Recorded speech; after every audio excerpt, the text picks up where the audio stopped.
Hey friends, welcome or welcome back. My name is Shannon, and today we are going to talk about some of my favorite books from the past 5 years. So before 2020, I never tracked my reading. I just picked up a book, I read it, and then I put it down and picked up another one, and so on and so forth. So in 2020 was when I really wanted to be more mindful of my reading. So I started tracking all of the books that I read and noting down any thoughts that I had about them so that I could go back to those notes later if need be. I do tend to forget about books quite often. I think I did a whole video on it on how there are so many books that I have forgotten. So I would just like these notes for future reference. So here I'm going to talk about the books that I enjoyed the most for the past 5 years. So from 2020 to 2024, it's not going to be every book that I enjoyed, but just a few of the standouts. In addition, it'll be books that I had read for the first time, not any rereads. So for 2020, I have two selections. The first one being We Were 8 Years in Power, An American Tragedy by Ta-Nehisi Coates. This was published in 2017, and it is a collection of essays originally published in The Atlantic magazine between 2008 and 2016 during the Obama presidency. There are also a couple of new essays in here. Some of the essays include Fear of a Black President, The Case for Reparations, and The Black Family in the Age of Mass Incarceration. I do remember reading several of these essays in real time. I was a subscriber to The Atlantic magazine at the time, so I did read some of these essays already.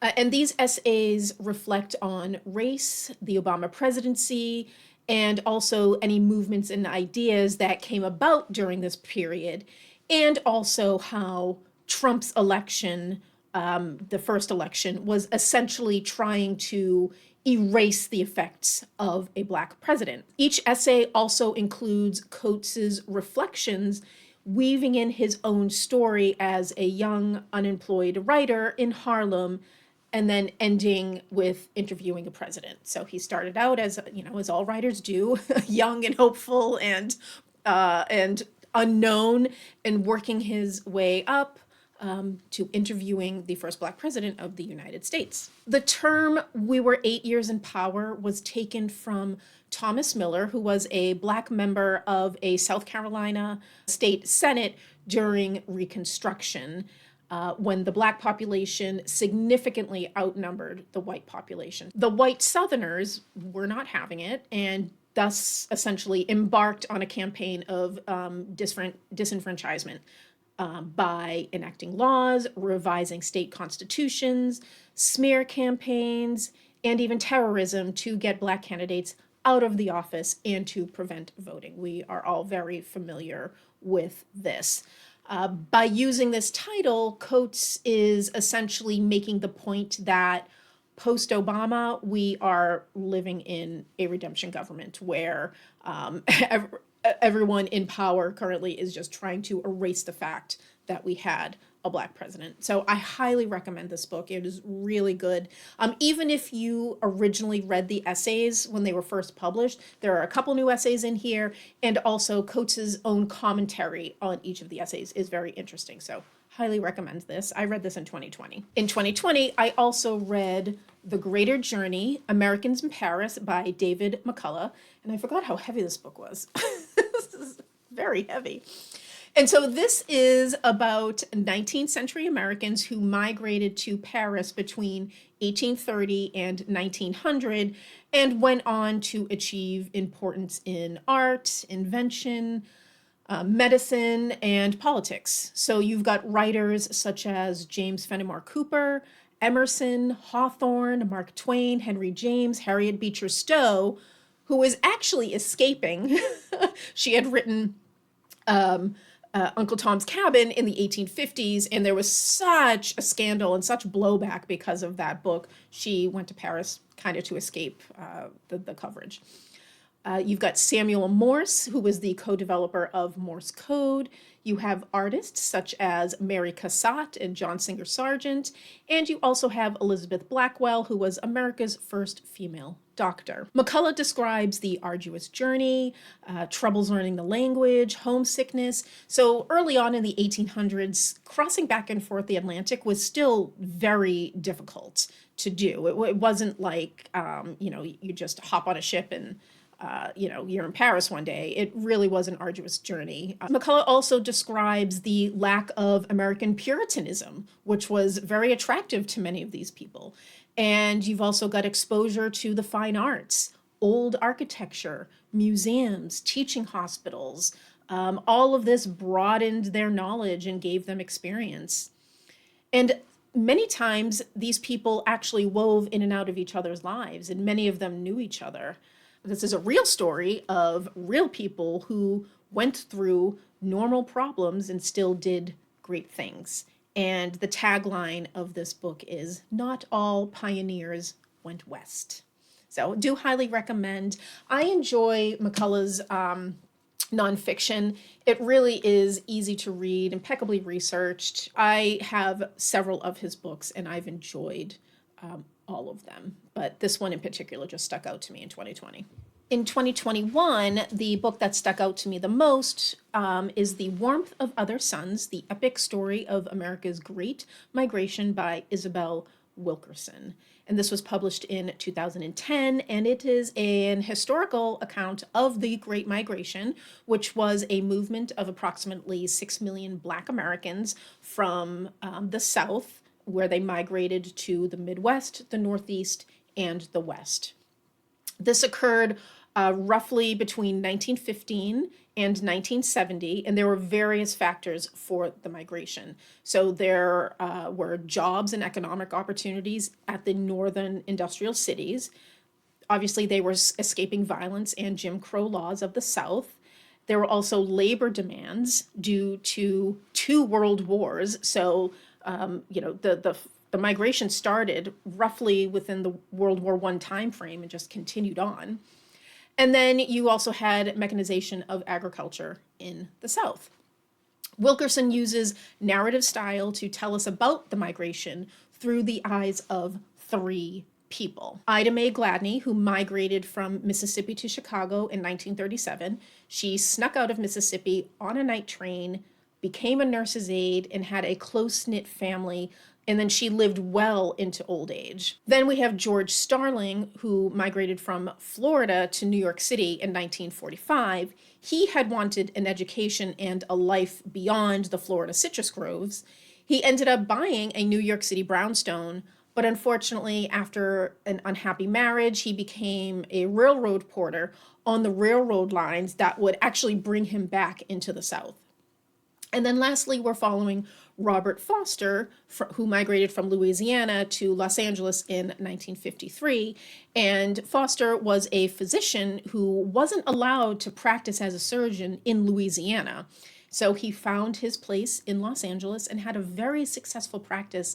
He even treated Ray Charles. Wilkerson gives us the historical facts and weaves in the stories of these 3 people. And you really learn to care for these people and learn about what they went through. I highly, highly, highly recommend reading this book. So in 2020 and 2021, I read a lot of nonfiction. So that's why I've got so much nonfiction that stands out to me. But in 2022, I have 2 fiction selections that I absolutely loved. And the first one is All the Light We Cannot See by Anthony Doerr. This was published in 2014 and also won the Pulitzer Prize for Fiction in 2015. This is set in World War II in Nazi-occupied France. We are following a blind French girl, Marie, from her escape of Paris to her refuge in her great uncle's house in Saint Malo. And we're also following Werner, who is a smart, intelligent German boy who starts out in an orphanage and then is accepted into a military school because he is a genius with radio technology. The story is nonlinear, with chapters alternating between Marie and Werner as we follow them throughout the war.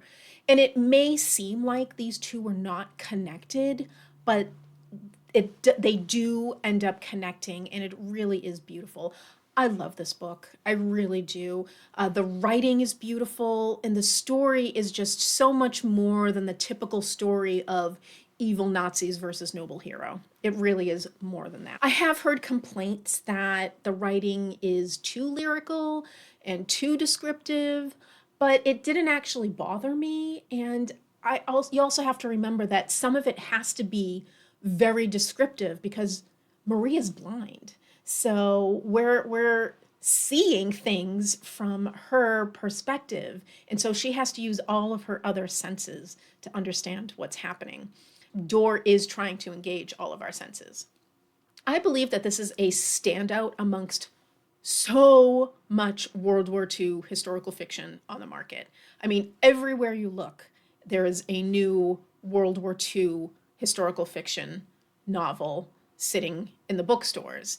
And they all have the same cover. It's always some woman staring off into the distance. You don't see her face, you just see her back. It's really strange. Anyway, this to me is a standout. Netflix did do an adaptation recently, and it's not that great. I didn't love it, and but one good thing about the adaptation is they actually did cast a blind actress to play Marie instead of having someone just pretend. But anyway, I read this in 2022 for the first time, and then I read it again in 2023 because I loved it so much. And I'm going to keep this on my shelves. I'm sure I'm going to continue rereading it often. The other book that stood out to me in 2022 was A Gentleman in Moscow by Amor Towles. This was published in 2016. We are following Count Rostov, who is a Russian aristocrat arrested during the Bolshevik Revolution. He was deemed a former person and sentenced to life under house arrest in a hotel. He was already a resident of the hotel, so he has to give up his luxurious apartments and move into the servants' quarters into the attic. The only reason he isn't executed is because he had written a poem in his younger years that seemed to sympathize with the Bolsheviks. If not for that poem, he probably just would have been executed with all of the other aristocrats. This story then follows the Count through the 35 years that he is in this hotel, never stepping foot outside. And so outside, the world is changing. You have the Bolshevik Revolution, you have the end of World War I, the rise of Stalin, World War II, the Cold War. All of this is happening outside of the hotel, and the Count is experiencing it in a different way. So inside the hotel, the Count cultivates his own little social world. He, has a one-eyed cat, a Russian chef, a French maitre d', a communist poet, a famous actress, a young girl who is the daughter of a communist bureaucrat who loves princesses, and also a former Red Army colonel and an aide-de-camp of an American general. So he meets all of these people throughout the years in this hotel. So the Count's worldview is upbeat and positive despite his situation and despite the upheaval outside of the hotel. One reviewer had called him a, quote, an observer frozen in time, watching the changes come and go. He's like an old friend, one who literally will always be there when you need him, because he can't leave the hotel. So if you need him, you go to the hotel, he's there. So he is that friend who will always be there for you. I know that some people don't like this book. Why should I care about some privileged man living in a luxury hotel? Fair.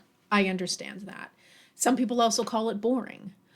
But I see it's more than a book about a rich man. It's about building relationships, building families, and how your outlook can affect your quality of life.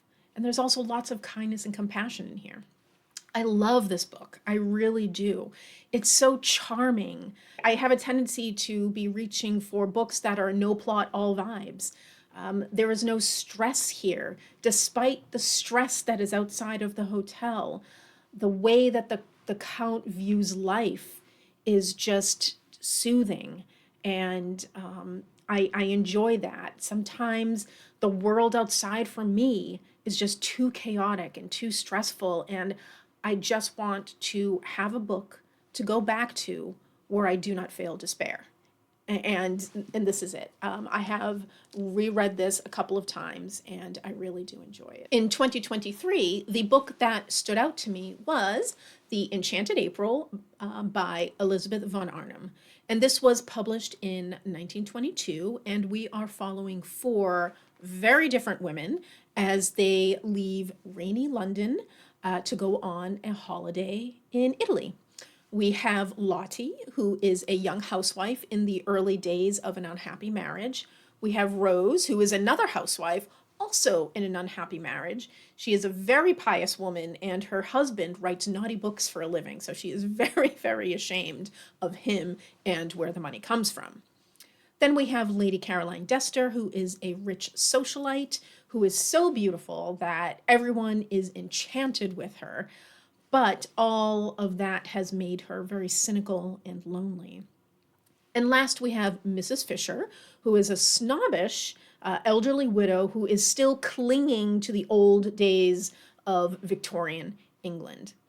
At first, the women dislike each other, but are so enchanted by the castle, they do start to develop friendships. The women have time to think and reflect about their lives, their decisions, the men in their lives, or lack of. This book is funny, it's witty, it's lyrical. Again, no plot, all vibes. I tend to pick those up a lot. It's also a very leisurely book. You know, just imagine spending a month in Italy in an old castle. Just the leisure that you would have. And that's how I feel reading this book. It's just very leisurely, and take your time with it. You don't need to gobble it up. They do have to go back to their lives after the month is over, and you don't know what happens to them when they go back. So I hope the things that they've learned about themselves and the friendships that they've made will carry them to slightly happier lives back in London. One can only hope. So I really enjoyed this book, and I love the 1991 film. I knew the film before I knew the book. I didn't even realize it was a book when the movie came out, because I think I was a young teenager in the 90s, so I wouldn't have known this book existed. But the 1991 film with Miranda Richardson, Jim Broadbent, Joan Plowright, and baby Polly Walker.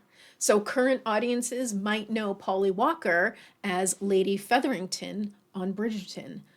But she is so young and so beautiful in this movie. I absolutely adore it. So highly recommend the movie, but I also recommend the book. So in 2024, I read so many good books, and it was actually hard to just pick out just a couple to highlight here. But these four are the ones that I think about the most, and the ones that I am, texting all my friends, you need to read this. And the first one is Jane Austen's Letters, edited by Deirdre Faye. And this is the chronological order of all of Jane Austen's documented letters, all of the ones that have survived. And this is a big book.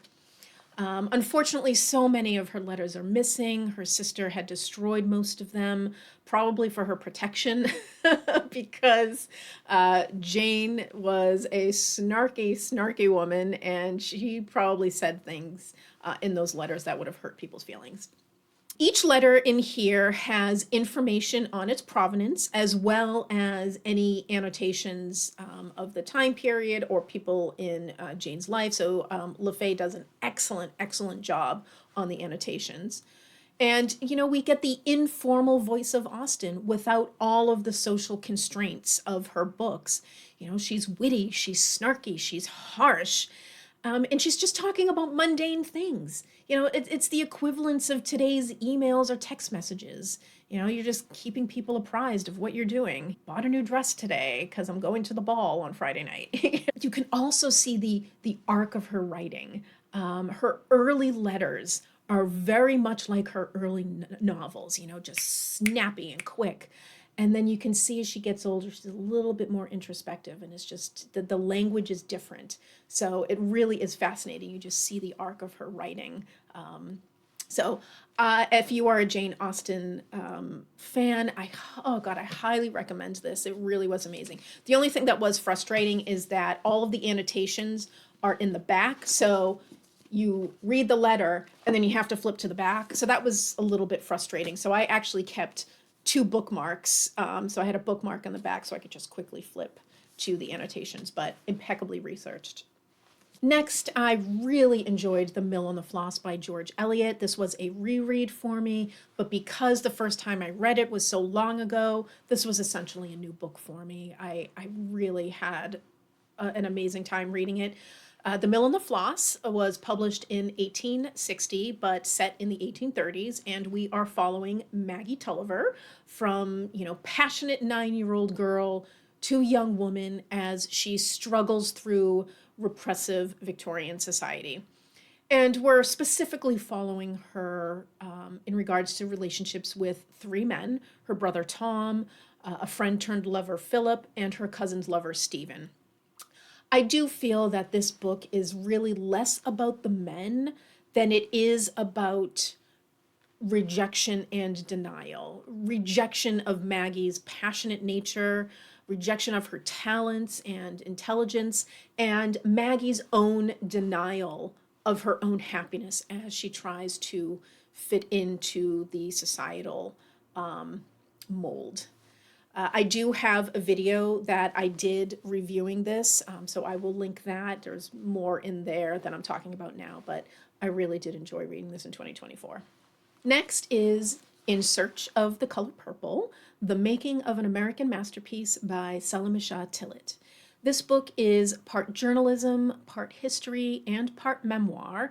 Essentially, it is a love letter to The Color Purple by Alice Walker, her 1982 masterpiece about sisterhood, sexual violence, and resilience. Tillet uses archival documents, interviews, and her own analysis and personal journey to do a deep dive into Alice Walker's The Color Purple, on how it was conceived and how it remains so relevant after probably it's over 40 years now. This is a must-read for anybody who has read and loved The Color Purple. I do believe I reviewed this in 2024, so I will also link that video. And the last book that stuck out to me in 2024, and I cannot stop thinking about it, and I am telling everybody to read it, is I Who Have Never Known Men by Jacqueline Harpman. I can't actually find my copy because I think I packed it into one of these boxes. So these are all boxes of books that have just been strewn about this room. I'm moving some things around in this room, so I had to pack up all the books, and I have no idea what's going to happen. So anyway, it's probably in there, so I'll put a picture up. I read this book in December, so it was one of the last books that I read in 2024, and oh my God, it is just absolutely amazing. I did do a video on this, so I will link that. But basically, this is a story about 39 women and one girl who find themselves being held prisoners in an underground bunker, being guarded by men. They don't know why they're there. They don't know how they got there. Some of them can remember the times before. Some of them can't. The little girl knows nothing but her time within this bunker. And then one day, there's a loud siren, the men disappear, and then they escape, and then they find themselves in a barren wasteland. That's literally all I can tell you because it is so much better to go in blind. This is considered a dystopian book. I personally do not like dystopian books, but I didn't actually see this as dystopian. I saw this more as human philosophy than dystopian. So highly, highly recommend. I will link the video that I did. I am absolutely obsessed with this book, and I'm just basically, emailing and texting everybody in my personal circle and tell them to read it. Top book, in my opinion, that I read in 2024. So that is it. These are some of my favorite reads from the past 5 years. Not all my favorites, but just a few that stood out to me that I wanted to tell you all about. Let me know if you have read any of these. I would love to hear from you. What are your favorite books from the past 5 years? When did you start tracking your reading? Do you do it now? Have you done it for years? Are you going to do it in the future? Let me know. I'd love to hear from you. Thank you so much for joining, and have a great day. Bye.